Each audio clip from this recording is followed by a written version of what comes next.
አብዛኞቻችን በስልክ መልክ እዚህም በላፕቶፕ መልክ የሱን ፕሮዳክቶች ተጠቅመናል። ዛሬ የምናወራው ስለ አፕል ስለ ስቲቭ ጆብስ ታሪክ ነውና የአፕል ፕሮዳክቶች እዚህ ደረጃ ላይ እንዴት ደረሱ የሚለውን እናወራለን። አፕል ወይ የስቲቭ ጆብስ ፕሮዳክቶች ዩኒክ የሚያደርገው ላይፍ አለው። ሰዎቹ በጣም ኮኔክት ናቸው ከዲቫይሶቹ ጋር። if you like this video ቤተሰቦች ሼር አድርጉ። ይሄንን ፓርት የምታብራራለን ሜሮን ትሆናለች። ቻው። ሰላም እንዴት ናችሁ? ዛሬ በፕሮግራማችን የምናየው ያለምንም ገንዘብ ያለምንም የኮሌጅ ዲግሪ ምንም አይነት ኦፊስ ሳይኖረው የኩባንያ ባለቤት ስለሆነው ስለ ስቲቭ ጆብስ እናያለን። There needs to be someone who is sort of the keeper and reiterator of the vision. Because there's just a ton of work to do. And a lot of times, when you have to walk 1,000 miles and you take the first step, it looks like a long ways. And it really helps if there's someone there saying, well, we're one step closer. The goal definitely exists. It's not just a mirage out there. So in 1,001 little and sometimes larger ways, the vision needs to be reiterated. I do that a lot. ብዙዎቻችን ስማርት ስልኮችን፣ ኮምፒውተሮችን፣ አይፓዶችን እንጠቀማለን። ነገር ግን ከ30 ዓመት በፊት ኮምፒውተሮች ግዙፍና ለመጠቀም በጣም ከባድ ነበሩ። ዛሬ የስቲቭ ጆብስን ህይወት እናያለን። ስለ ስኬት ቁጥሮች፣ ስለ $1 ትሪሊየን ኩባንያ ብቻ አይደለም የምንወያየው፣ ስለ ከውድቀት ተነስቶ ዓለምን ስለመቀየር ነው። እሱን አርአያ አድርገን እኛም የራሳችንን ህልም እንዴት መጀመር እንደምንችል የሚያስፈልጉ ወሳኝ ምክሮችን እናያለን። ስቲቭ ጆብስ ብዙ የገንዘብ አቅም ያልነበራቸው ባለትዳሮች በማደጎ ያደገ ልጅ ነበር። በትንሽ ቤት ውስጥ በካሊፎርኒያ አካባቢ ያደገው ስቲቭ ከኮሌጅ አቋርጦ ይወጣ ነበር። ምክንያቱም ጎበዝ ተማሪ ባለመሆኑ ሳይሆን ቤተሰቦቹ ገንዘብ ሳይኖራቸው ለሱ ብር እንዲያወጡ ስላልፈለገ ነበር። ነገር ግን ተደብቆ አንዳንድ እንደ ካሊግራፊ ያሉ ክፍለ ጊዜዎችን ይማር ነበር። ከዕለታት አንድ ቀን ስቲቭ በትንሽዬ ጋራዥ ውስጥ ከጓደኛው ስቲቭ ዎዝኒያክ ጋር በመሆን ኮምፒውተር ለመስራት ይስማማሉ። ያለምንም ኢንቨስተር፣ ያለምንም ኦፊስ፣ ከአንድ ራዕይና ከወዳደቁ እቃዎች ብቻ። እዚህ ጋር ነበር አንድ ዓለምን የሚቀይር ሀሳብ የመነጫ።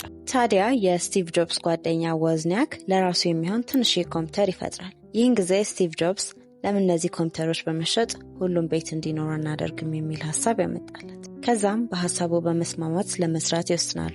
ይህም በሎስ አንጀለስ ካሊፎርኒያ በሚገኝ ትንሽዬ ጋራዥ ውስጥ ነበር። ያም ጋራዥ የመጀመሪያው አፕል ዋና መስሪያ ቤት ነው። ስቲቭ ጆብስ የድሮ ቮልክስዋገን እና የዎዝኒያክ ካልኩሌተርን በመሸጥ አንዳንድ እቃዎችን መግዛት ይጀምራሉ። ከዛም እያንዳንዱ ቀን በመገጣጠም የመጀመሪያውን አፕል ይፈጥራሉ። ስቲቭ ጆብስ ቤት ለቤት ከከተማ ውስጥ ያሉ የኮምፒውተር ሻጮች ጋር በመሄድ ያናግራቸው ነበር። ብዙዎቹ ግን ሀሳቡን አልተቀበሉትም። በስተመጨረሻም አንድ የኮምፒውተር ሽያጭ ቤት እሽታውን ይገልጽለታል። እናም ወደ 50 ኮምፒውተሮችን ይሸጣላቸዋል። ይህ ትዕዛዝ ለስቲቭ ትልቅ ስኬት ነበር። በ25 ዓመቱ ሚሊዮነር ለመሆንም ችሏል። ከዚህም አልፎ የብዙዎችን አስተሳሰብ ቀይሯል። እሱም ኮምፒውተሮች ለኢንጂነርስ ብቻ ከመጠቀሚያነት አልፎ ብዙ ቤት ውስጥ እንዲገባ አድርጓል። You'd expect a business computer to do. It does a lot of things you wouldn't expect a business computer to do.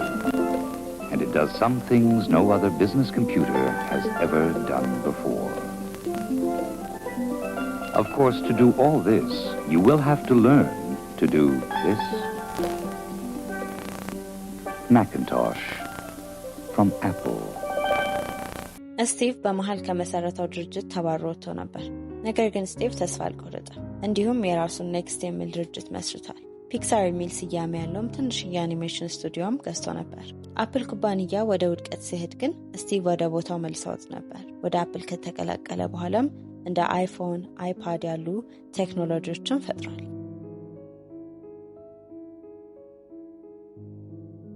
ያሰብነውን ቢዝነስ ስንጀምር በጣም አሪፍ የሚባል ጊዜ እንደሌለ ማወቅ፣ አሁን ካለንበት መጀመር። ሁለተኛ በጣም የሚያጓጓንና ስናስበው የነበረንን ነገር መከተል፣ ራዕያችንን መከተል ማለት ነው። ሶስተኛና በስተመጨረሻ ሰዎችን ሊያግዝ የሚችል ነገር መስራት ናቸው። ከስቲቭ ጆብስ ልንማራቸው የሚገቡ አጫጭር ነጥቦችን ተምረናል። ስለዚህ የምንወደውን ስራ መፈለግ ታላቅ ስራ ለመስራት ብቸኛው መንገድ የምንሰራው መውደድ ነው። የምንወደውን ስራ ስንሰራ ደግሞ ትዕግስትንና ጽናትን ይሰጠናል። በራሳችን ድምጽ ማመን ያስፈልጋል፣ ወይም trust your own voice። ሀሳብ አስተያየት ለመስጠት ቻናላችንን ላይክ፣ ሼር፣ ሰብስክራይብ ማድረግ አይርሱ።